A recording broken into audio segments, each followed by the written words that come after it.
As the official podcast partner for Mom 2.0, the largest summit for professional moms across industries, I got a chance to interview speakers, attendees, and sponsors to share their perspective on the work they do and the impact they make on our community. Founded by Laura Mays and Carrie Pacini, along with John Pacini and Marla Trevino, the organization is now a part of Everyday Health Group, serving moms and parents with compelling content, meaningful partnerships, and live events for millions year-round. We are back live at the Mom 2.0 Summit, and this is the That's Total Mom Sense podcast. And now joining me is Dr. Eunice Park. Thank you so much for being with me today. Hi, I'm very excited to be on the podcast as well as a first-time attendee of the Mom 2.0 Summit. Wonderful. And tell us about your keynote this morning.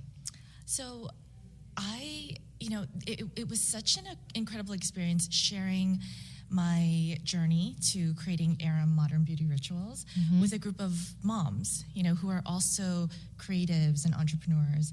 And I think my story of my postpartum care journey and recovery journey, I think resonates in a deeper sense with this group of women. Yes, 100%.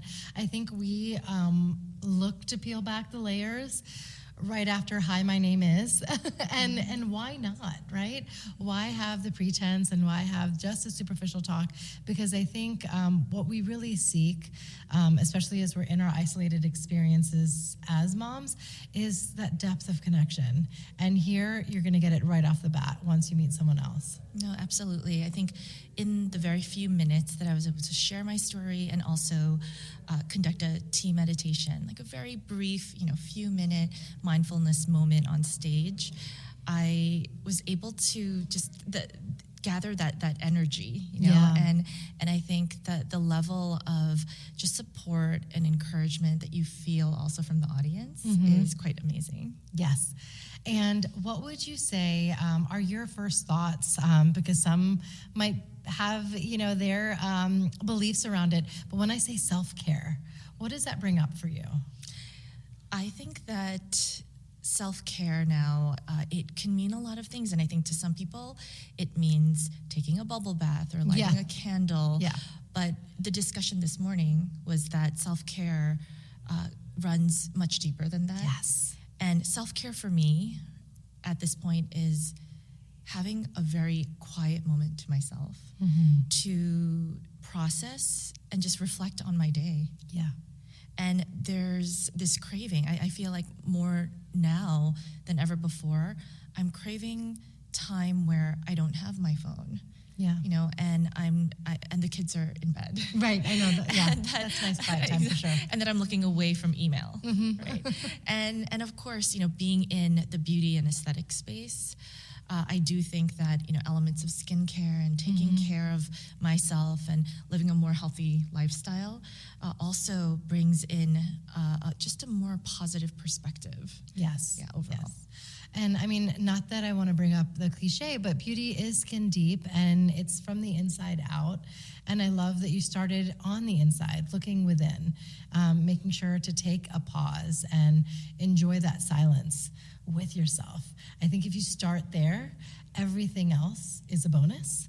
And this is something that I definitely feel, because self-care is a word or term that's thrown around a lot.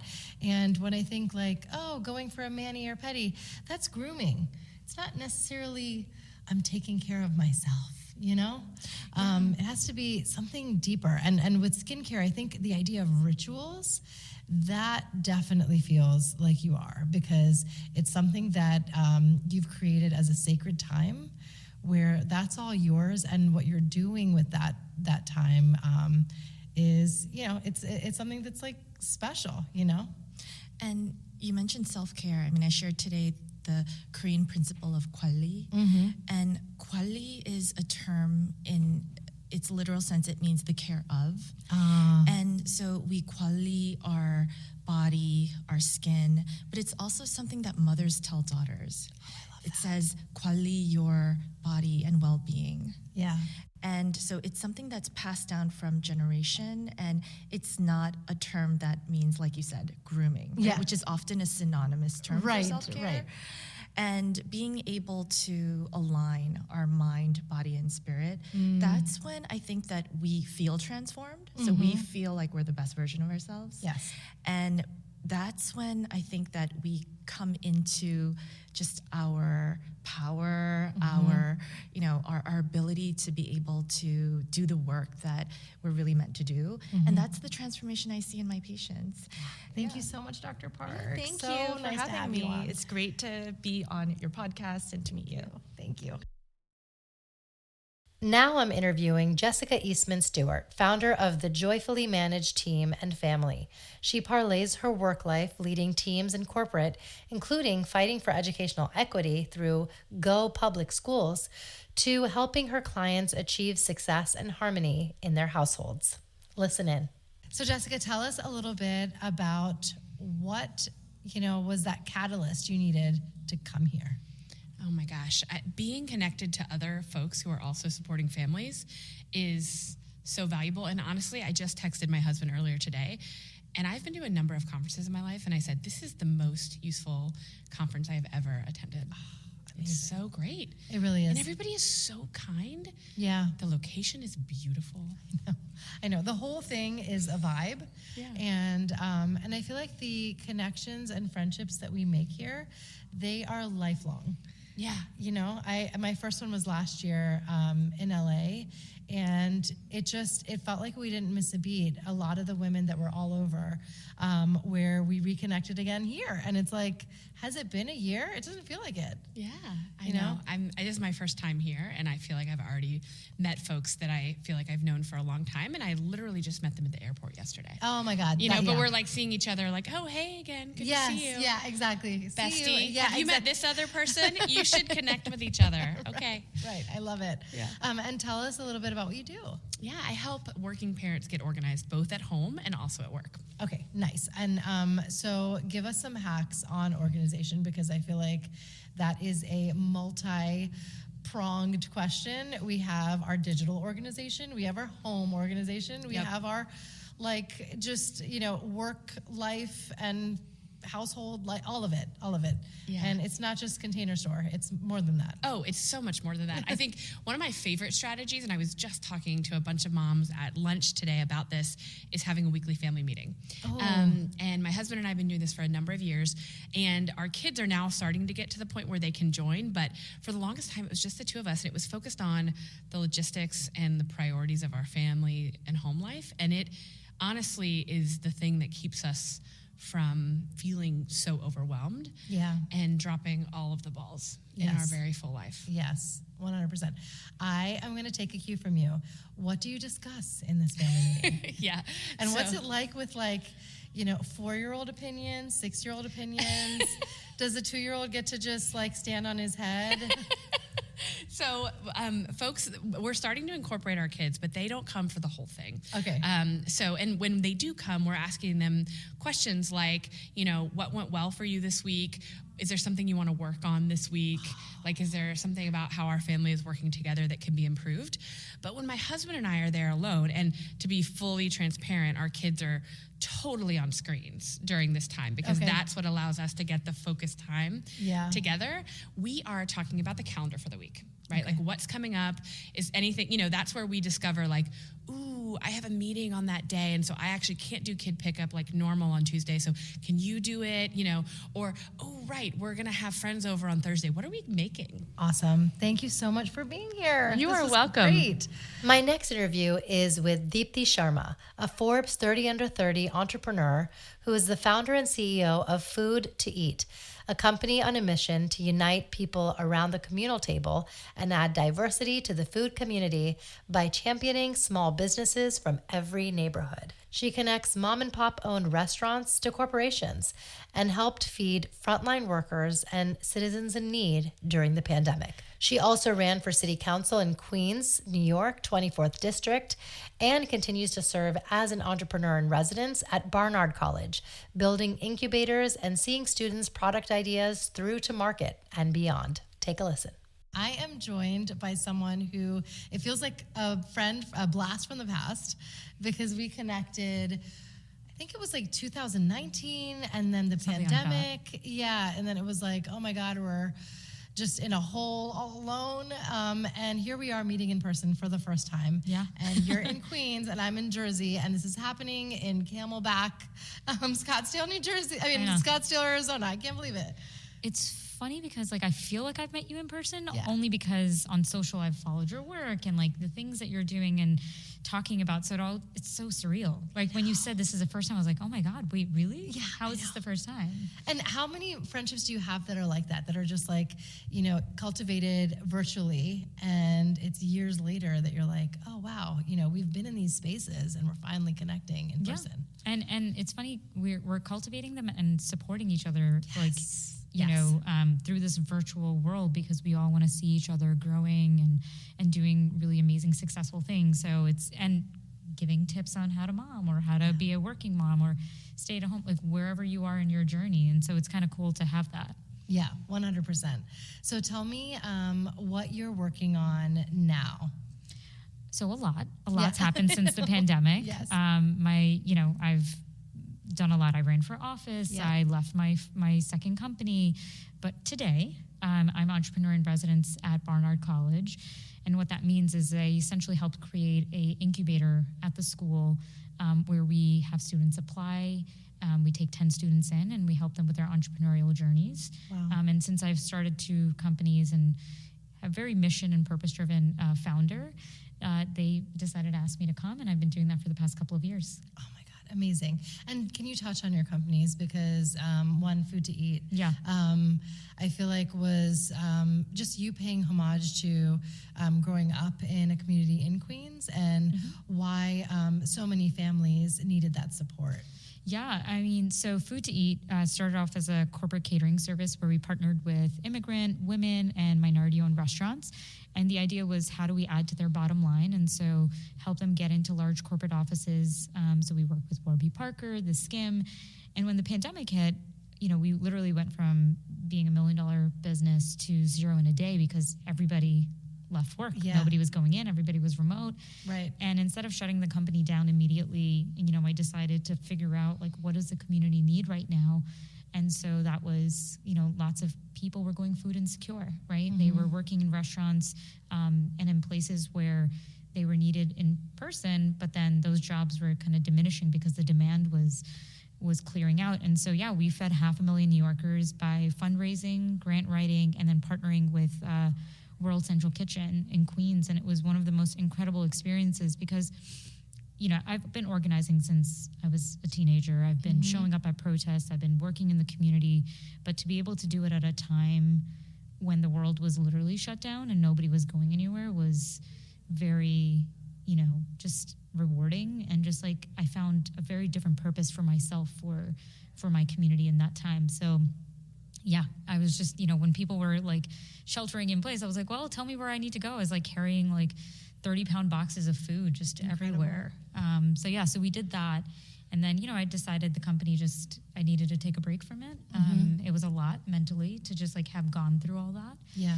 And the entrepreneur in residence role came at a very great time, right after I decided to run for office and didn't win. But it was a way again, to give back in a very interesting way, work with Gen Z students in helping them create their own purposeful businesses. That's wonderful. And I think that, I feel so many entrepreneurs talk about this, that failure just gives you a new vantage point, and it's just a means for you to redirect. And I know Reshma Sojani, she's been on the show before too. She talked about how that was actually like the catalyst to Girls Who Code, was because of that, congressional race loss. So for you, what was it like kind of being in politics and in that race? And then now you're doing something completely different, but honing in on those skills and those learnings. Yeah. So I ran for office in a very interesting time. I looked at what was happening and said to myself, well, what can I do to serve my community? And it just fell into my lap, and it was the right time, the right seat, and I didn't win. And, you know, I didn't see it as a failure because, you know, listen, I've been failing for a long time and I've been succeeding for a long time. And those failures, I literally keep a book of failures. Oh, amazing. To record them and to like go back and say, okay, like I did this and I messed up. And sometimes you forget about some of the things that you kind of came back from. But I learned a lot from, you know, being out on the streets in a very different way than I had been in the past. People were judging me, people were testing me, and I was like, wow, like I really see that this is a very different thing that I've ever done before. Nothing can prepare you to be the actual candidate. And so, yeah, I mean, the next day was very weird because I was like, well, now what do I do? Yeah. Right? Like this didn't work out and that's fine, but what comes next? And so I took time. I took a bit of time, and it was the first time in 16, 17 years that I wasn't working. Wow. And so I was like, all right, let's figure this out. And the entrepreneur in residence role kind of came to me through somebody I knew, and I spoke with them and I was like, yeah, I love what you're doing. Do you think I would be a good fit for this role? And they were like, yes, because you build with intention. You're not trying to preach building like $1 billion businesses, although, you know, I look up to all the, you know, amazing, incredible people that have built unicorns, but that's not the only way to build. And so for me, it was taking all of my learnings as a founder in the past, having done a bootstrap and, you know, a VC-backed company, and taking the key learnings from both sides of those businesses and presenting them to students that didn't have an opportunity to work with somebody who had built, right? Yeah. Two businesses from the ground up. And you only get that when you go to business school. We are here at Mom 2.0, and this is That's Total Mom Sense, the podcast, and I am joined by Dr. Sarah Mitchell. Thank you so much for being with us today. I'm so excited to be here. Thanks for having me. Yes, and what has been something from Mom 2.0 that has surprised you this year? A wonderful surprise of seeing people from my past. This is my third Mom 3.0. Yes, 2.0. yes. And the first one was in 2018 in Pasadena. Okay. And I just grabbed a woman in the hallway and I said, you might not remember me, but we had the most in-depth conversation in the hot tub in Pasadena in 2018, and you left a mark on my life. Oh my God. That's amazing. That's Yeah. the best kind of surprise. Yeah. Holy crap, I'm so glad I asked you that. Yeah, and that's why I keep coming back to Mom 2.0 is the connections and the people that are here who are doing exciting things and really like living their lives in the best way they can, like outside of the box. That's why I come back. Yes, 100%. And I think that we all crave being part of a community and collective like this. And the fact that we get to reconnect every year is so important for our mental health. Absolutely, especially if you're a solopreneur like I am. Like you're in the office day by day with not a lot of people around you. And yeah, we definitely need the community. Yes. So tell us a little bit about your practice. Yeah, I empower tired parents to teach their little ones to sleep so they can parent confidently day and night. So they come for the sleep and they leave with the parenting because it is both. Ooh, I love it. And so what are some of your principles that you kind of impart to families around sleep? Yeah. So the Helping Babies Sleep Method, it's my book on Amazon. We have 5 pillars. Okay. The first one is really understanding that sleep really is a learned habit. We don't always think about it like that. We think, especially when you have a baby, that this should be this beautiful, natural, instinctual thing that just should unfold. Yes. And you shouldn't have to work at it.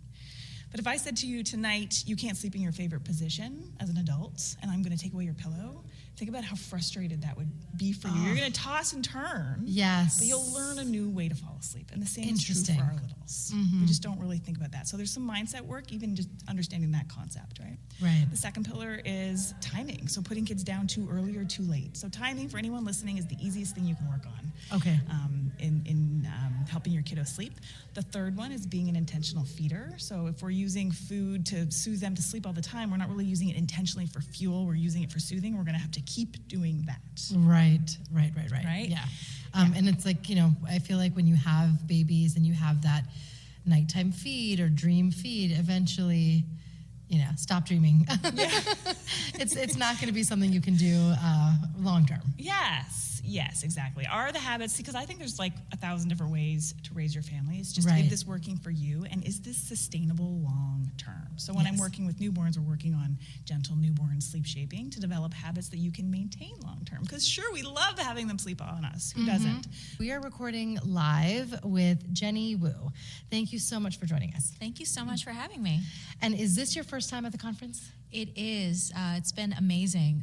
We are with Understood.org, and we are the official cause partner of Mom 2.0 this year, and we're just absolutely thrilled. It's been really amazing hearing people's stories. I feel Yes. like every time we introduce ourselves, every third mom here tells us about their neurodivergent children, and many of them already know us. So it's been amazing how much of this community is really the understood community. Yes, 100%. And what made you want to sign on Yeah. to a conference like this? Because I'm sure there are so many pitches and you have to find the one that aligns. Yeah, so Understood.org is a social impact organization. We've been around for over a decade, really helping parents with children who have learning and thinking differences like ADHD and dyslexia. Over time, we've built up lots of different resources and, products to help parents either demystify what it means for their child to have learning and thinking differences, and also strategies and tools to help them manage it. And recently, about a year ago, we launched our Wonder app. That's Wonder with a U. Ooh. And it's a first of its kind community app that is designed especially for parents and caregivers of children with learning and thinking differences, so all across the spectrum. And we have, parent groups where you can connect with other parents who are going through similar things. We also have real life experts, Wow. with PhDs, who either neuropsychs or occupational therapists that cover all sorts of topics. And so our goal is to really cut through the noise, make parents feel less alone going through this, and also give them the right information that they need without having to sift through loads and loads of misinformation. Yes, 100%. And I do feel like there are some stopgaps that are systemic when it comes to identifying neurodivergence in the schools, and not having, I would say, the resources to be able to address everyone's unique needs. And now I am with Amy Schoenthal, and she is an author. So tell us about what you write about. Yeah, I have been writing for many outlets, including Forbes Women, for, 6-7 years now. And I interview founders and leaders and people who are really shaping culture and society for the better in some way. That's great. And over the years, I have seen just a significant trend where the pinnacle of everyone's story is really when they get to some setback that they faced or some problem that they encountered that led them to their most brilliant idea and generally their most successful venture. Yes. And that's how I came up with the idea to sort of explore why this was happening and see if there was some sort of formula or framework that they were all working through to get to this moment, to see if maybe we could make it easier on others who are experiencing inevitable setbacks. Right, hitting a wall. Exactly. So I'm like, can we fast forward this process and get to that The golden breakthrough? nugget? When's that going to happen? Like faster? Yes. The answer is no, but it sparked an idea for a book, which is called The Setback Cycle, and it comes out next March. Oh my God, congratulations. Thank you. That's birthing a baby all its own. Oh my God. I don't know what's harder. Labor was not this hard. Yeah, I know, right? It didn't Yeah, last I will this give long. You that. Yeah. I feel like for all of us who have a book in there, Yeah. I mean, yeah, just, I feel like it's just a huge undertaking. And it's just the blood, sweat, and tears and pouring your heart onto the pages. And then when it's out for the universe to enjoy. Yeah. Amazing. Thank you. I love that you created your own beat, because it's something that is so relevant. And I think in the society that we're in, women particularly need to feel empowered and embrace, our failures. I've had Reshma Sojani on the show, and She's in the book. Okay, yeah, as she should be. And we need to be brave, not perfect, because perfection is not tenable. It's true. No, it's true. And I think, this isn't one of those like we're glorifying failure or saying like go out and make mistakes. That's a really privileged point of view. Right. We're just saying there are inevitable setbacks that will come, and here's how to work through it. And the people that I feature in the book, like Reshma, are not only, working through their issue to benefit themselves or make a lot of money, they're doing it to benefit society as a whole. Yes. And I was noticing this, especially, through the pandemic, which is when I started writing this book in 2021. And I was seeing this, but then I was seeing all these news headlines about, women are just, in a terrible situation and everything is a mess and they're not getting any funding and the caregiver crisis is a disaster. And that's all true. But what I was also seeing was these other people, mostly women, who were developing solutions to all of these problems, but they weren't getting nearly enough attention. They weren't getting nearly enough funding. And so my hope is that by sharing the stories of what they did, I will inspire other people to maybe either work through their setbacks or when they find themselves in it, not say, oh God, everything is over, my dreams are crushed, or whatever the unique situation is, but to say, okay, let's see what can happen. How can I work through this? Let's see what comes next. Maybe, maybe there is a light. Maybe there is something that I can do for, the greater good after this experience. Right. Okay, I'm going to ask you a very loaded question. Go ahead. There's got to be a personal kind of through line in the book. What was your personal setback that you were like, I had to face this music and overcome it? This was the hardest part for me because I am so good at telling other people's stories and I am so bad at writing about myself or telling my own stories. I am never in the narrative. Right. But when you write a book, you have to put your own voice in there and you have to put yourself in the narrative. And so every time I submitted a draft or anything to like a book coach, my agent, the publisher, every time the feedback was, I need more of you. I need more of your voice. I need an anecdote here and there to illustrate your story. And so I had a setback that is a very commonly experienced one, that, most women who decide to have children and dare to go back to work after having children, and expect that they will, I guess, be able to function as they had prior to having children. Now, I work at a marketing firm and they're wonderful and everyone's very supportive. And so even in the best of circumstances, there is still a looming identity crisis. And I was so self-conscious that I was not proving my value and that I had to reclimb this mountain after being gone for 3 months. Because I think society just sort of imprints this message on you that once you are a mom in the workforce, you are not as committed to your job. And I'm saying this in, it was 2018 when I had my daughter. This is a moment where this conversation is happening. You know that, there is a stigma and you're educated about it and you work at an inclusive workplace that accommodates you and does all the things they're supposed to do, and you still feel so self-conscious. This is Kanika with That's Total Mom Sense, and I am joined by Gwen, and she is with Aura. Tell us a little bit about the company. Aura is an easy-to-use online safety platform for the whole family.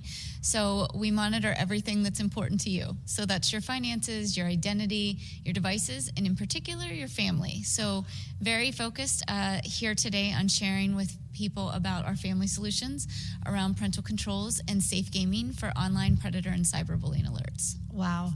And just educate us a little bit on this, especially for those who have younger kids. I have kids sub 6 years old, so they're not going to see phones for a very long time, though they do know how to find the YouTube symbol and the camera app on my phone. But I feel like let's start there and then tell us about how we can enable controls for the older kids. But with the younger ones, is there anything that we can have in place to make sure that they're safe? Yeah, I think even if it's not their own devices, you can essentially set up parental controls on whatever device that you allow them to use. You can set it up so that they are not able to access certain content that you would not want them to see. Yes. For YouTube in particular, you can turn on kind of safe search, which puts it in the kind of a little more kid-friendly mode for kids to use. And you can also set time limits on it. So if you don't want them endlessly, staring at this while you walk away, you could set 15 minutes minutes, 30 minutes that they're allowed to be on whatever app it is. Even if it's a kid's, gaming app, educational app, you might not want them with that much time, visually on screens Wow. and doing other things. So that's one thing. I'd also say something that's important for kids of any age is identity protection. So 1 in 50 kids last year had their identity stolen. What? That's crazy. So nearly 1 million kids in the US had their identity stolen. Kids have clean credit files, so they're often targeted by cyber criminals. Oh my so God. it's really important to not only monitor your identity as an adult, but also your kids. So that's something we offer for the whole family. And I mean, how is that information leaked to those who are like hacking and? I mean, it's unfortunately becoming more and more prevalent. So just last year alone, every year the FBI releases updated stats. There was $10.9 billion lost to online crime last year alone. And to put that in perspective, there was only 1.6 lost to home burglary. So what years ago you might have seen a reverse in this trend of, home burglary and online crime was not such a big thing, but over the years, criminals have moved online. So it's ever more important that we're protecting ourselves online, Right. whether it is you as an adult and your own credit and your identity, but also your kids, that they're not getting, scammed or catfished as kids, or online predators are trying to get to them just while they're playing their video games once they do get a little bit older. So scary. Okay, so now let's dig a little deeper into those who are of middle school and high school age that have their own phones and devices and are gaming and have their profiles and know a lot more than parents do about how to navigate those spaces. So how do we set up controls for them and protect them? Yep. So there's 2 different solutions we offer. So safe gaming, one, most of those games are played on a PC. So you actually download the software onto the PC, and then you're able to get a weekly report on what they're doing on games, how much time they're spending, kind of a weekly activity overview. We also will send you alerts if we detect cyberbullying or online predators in the presence. So you will get alerted so that you're able to then, get them off the game, really have a conversation with the kids. We really advocate that, you also have a conversation. Like, tools and technology can only go so far. And yes, we can put, with parental controls, you can put the settings on their phones so they can't access certain things. But kids are still going to, explaining to them why it's important. Yeah. So we just did some research that we were releasing around Mother's Day. And, over 50% of parents are worried about what their kids are doing online. And over 50% of them are kind of actively monitoring it. But only 1 in 5 is actually having a conversation with their kids frequently. Okay. So it's something we also encourage to, there's that human element of also talking to them about it. Yeah. And helping them understand the dangers. Thank you for listening to my live podcast at the Mom 2.0 Summit. This episode was powered by Rode Microphones, produced by Ryan White and Allison Marino, and edited by Britain Media. You can follow us at Mom2Summit and Kanika Chadda Gupta on Instagram. You can watch the episode on YouTube or my website, that'stotalmomsense.com, and learn more at mom2.com. Subscribe to That's Total Mom Sense wherever you listen and leave a rating and review. They help a ton with the algorithms. Thank you for being part of our thriving community. I'll see you soon.